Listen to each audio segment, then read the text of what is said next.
Casa de San José ayuda a monjas y religiosas a colocar las velas, cirios, galletas, recorte de hostia y rompope que elaboran en sus conventos. Es una tienda de arte sacro que ofrece hermosas piezas procedentes de varios países. Casa de San José distribuye más de 100 títulos de películas católicas y de valores humanos, además videos de los lugares sagrados en todo el mundo y artículos devocionales, libros y discos compactos. A una cuadra del Metro Patriotismo, Casa de San José se encuentra en Avenida Tamaulipas, esquina con Patriotismo, en Ciudad de México. Catálogo de productos en www.casadesanjose.com.mx.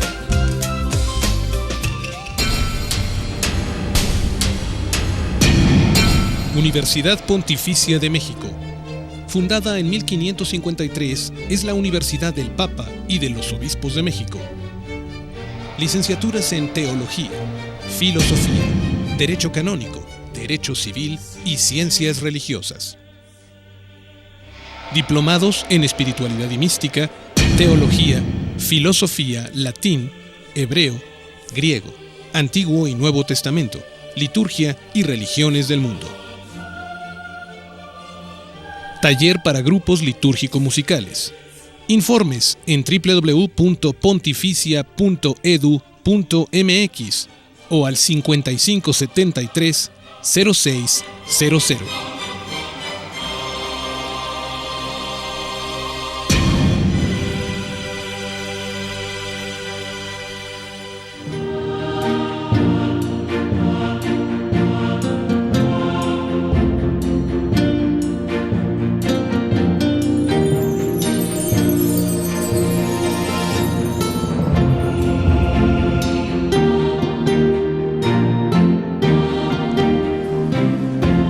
El bautismo del Señor es una gran epifanía. Dios se revela, Dios se muestra, Dios se da a conocer, Dios se manifiesta a la humanidad. Y en esto reflexionamos en el bautismo del Señor. Pero hay un hombre allí, Juan el Bautista, y de él nos va a hablar Marisa, mire. Continuamos, queridos amigos, en Ver y Creer, reflexionando hoy en el bautismo de Jesús, un acontecimiento que podemos identificar como un parteaguas en su vida, pues luego de ser bautizado marchó al desierto donde permaneció 40 días para después iniciar su predicación. Fue su primo Juan Bautista, hijo de Zacarías y de Isabel, quien bautizó a Jesús, y por esto es que les presento a continuación detalles de la vida de Juan.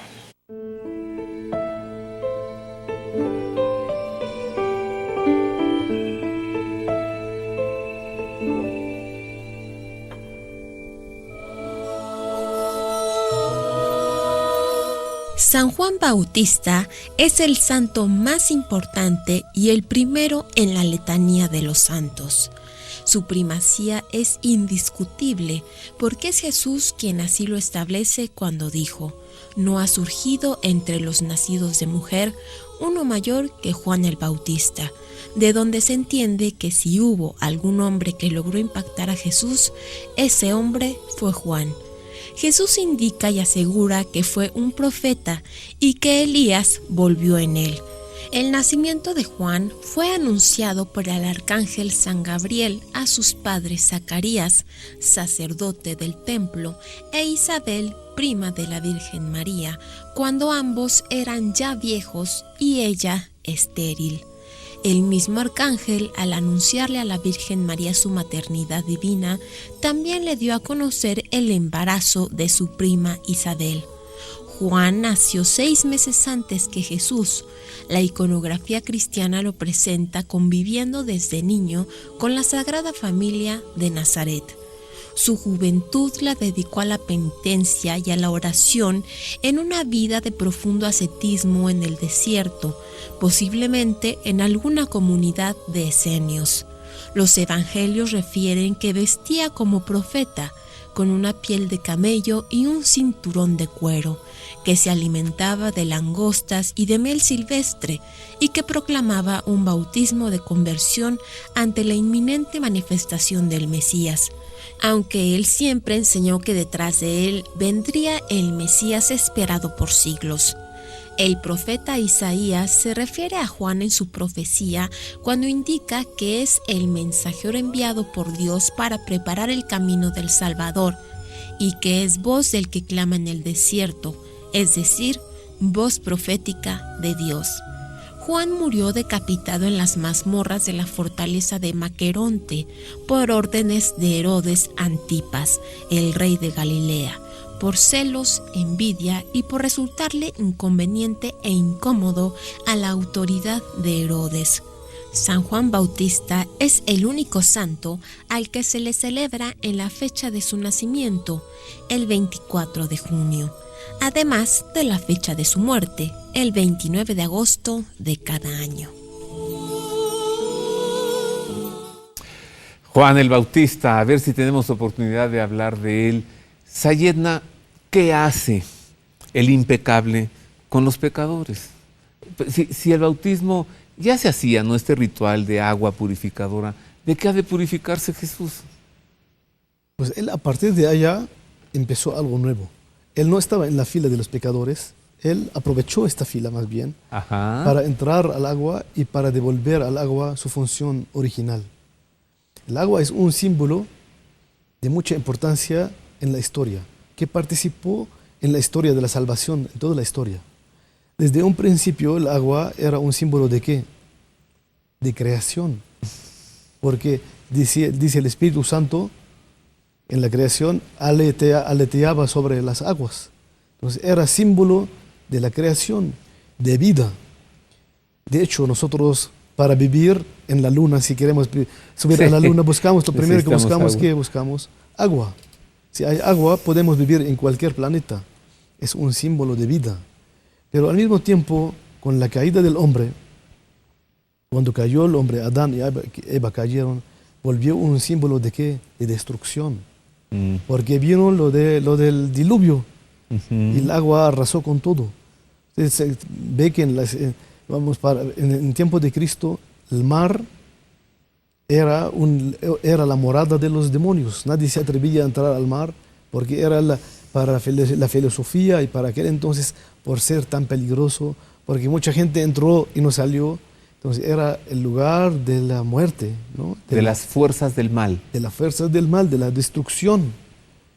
Pero al mismo tiempo, el agua tiene un símbolo de purificación. Nosotros nos lavamos y ahora estamos lavando las manos a cada rato con lo de... Entonces es símbolo de pureza. Entonces, esos son los tres sentidos del agua. De vida, de creación, de destrucción y de purificación. Cristo, al entrar en el agua, por eso en el icono del bautismo, nosotros no lo mostramos, aunque Él entra, se sumerge en el agua, pero no lo mostramos como alguien débil, pecador que está buscando limpieza, sino además en la iconografía bizantina lo vemos parado y bendiciendo el agua, devolviendo al agua su función original, que es un lugar de la presencia de Dios.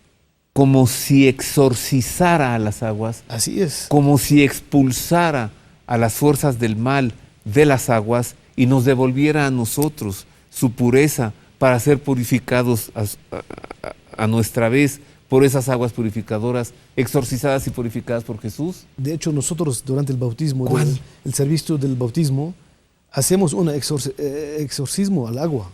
En la oración hacemos una oración al agua para que expulsar los poderes del mal de ella, ¿no?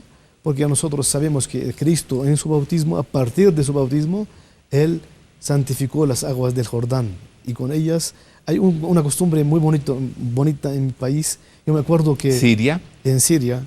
Yo me acuerdo que cuando estábamos así niños, mi abuela siempre cuando nos levantábamos el día del 6 de enero, siempre nos levantaba muy temprano y debíamos bañarnos. Ajá. Porque en aquel entonces ni se bañaban todos los días, ¿no? Pero aquel día era un día que debíamos todos bañarnos. Porque Cristo no nada más santificó las aguas del Jordán, sino a partir de ella bendijo todas las aguas. Qué respuesta maravillosa nos ha entregado. Y yo le tengo que referir algo muy bonito también. Estaba una vez imponiendo escapularios en el Carmen de San Ángel y luego iba a haber un bautismo. Y el padre me dijo, quédate y acompáñame. Y entonces ahí estuve yo en el bautismo de una niña y vino este momento, bendijo las aguas, metiendo la mano a ellas.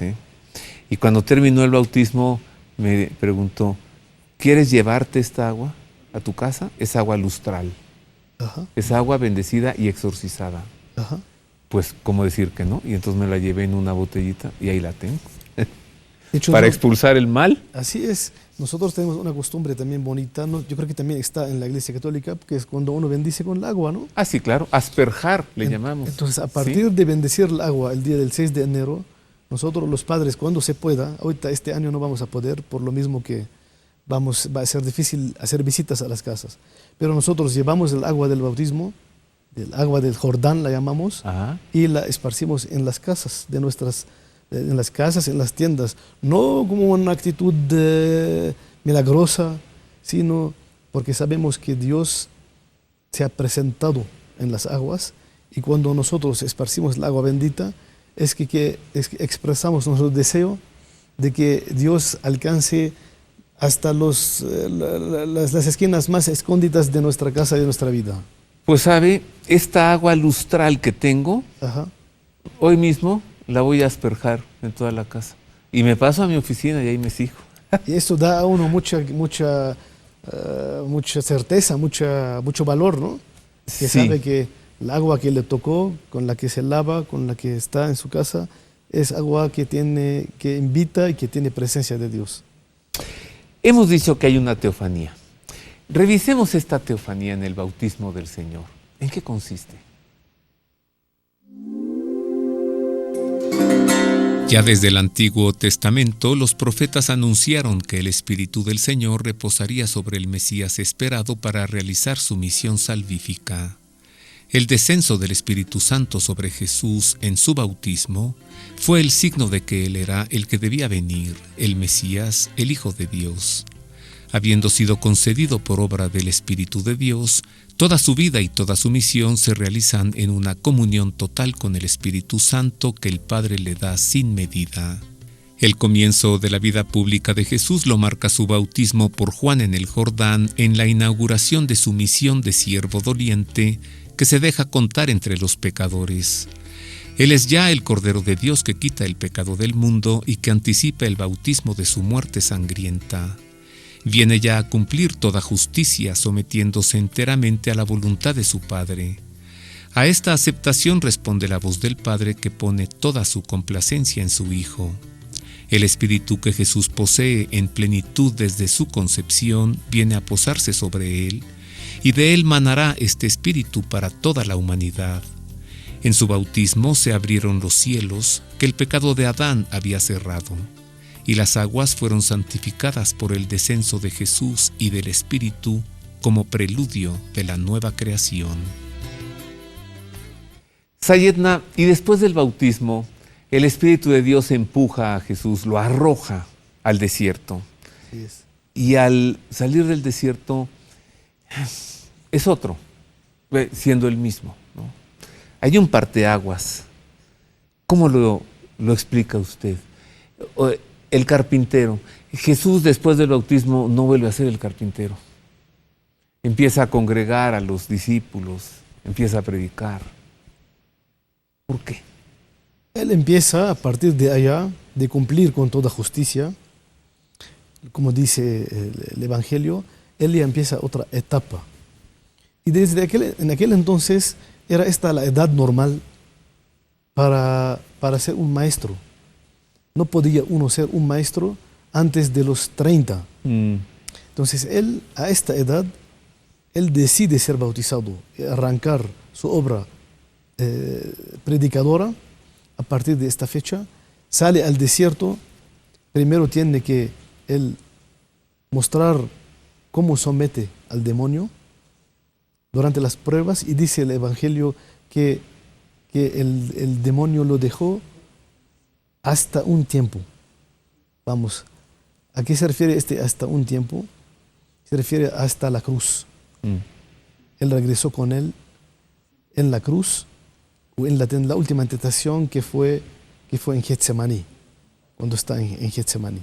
Entonces, desde luego, él allá en el bautismo, después de cumplir con toda justicia, es como todo, fue al desierto y se preparó como todos hacemos nosotros.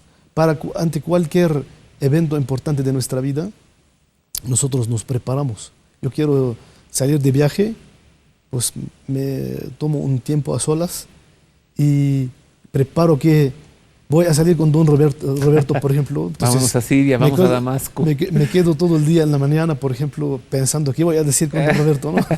Me preparo. Así Cristo, su preparación fue en el desierto.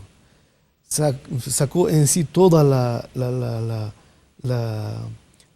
fuerza de la castidad, la fuerza de la pobreza y la fuerza que son los votos, ¿no? De la obediencia. Y de la obediencia. Estos 3 votos como que los almacenó bien y salió después a la prédica. Salió después durante estos 3 años a predicar. Entonces, su estancia en el desierto fue esta vigilia de él, en la que él concentró todo su ser para salir todo lo que tiene a los demás, no nada más en palabras, sino en palabras, obras y en todo su ser. Sayedna, ese es el bautismo de Jesús. Usted nos ha explicado maravillosamente esta inmersión de Jesús en las aguas para purificarlas, no para ser purificado Él por las aguas, para purificar Él a las aguas y exorcizarlas y devolvernos su pureza. Ahora nos encontramos otra epifanía en las bodas en Caná, como Él pide que llenen las tinajas de agua. Ahí tenemos el agua. Ajá. Pero se sirve vino. ¿Qué simbolismo encontramos en esto? Permítame hacer otra pausa. Quisiera que no, quisiera seguir hablando así. Y volvemos con más de el bautismo de Jesús.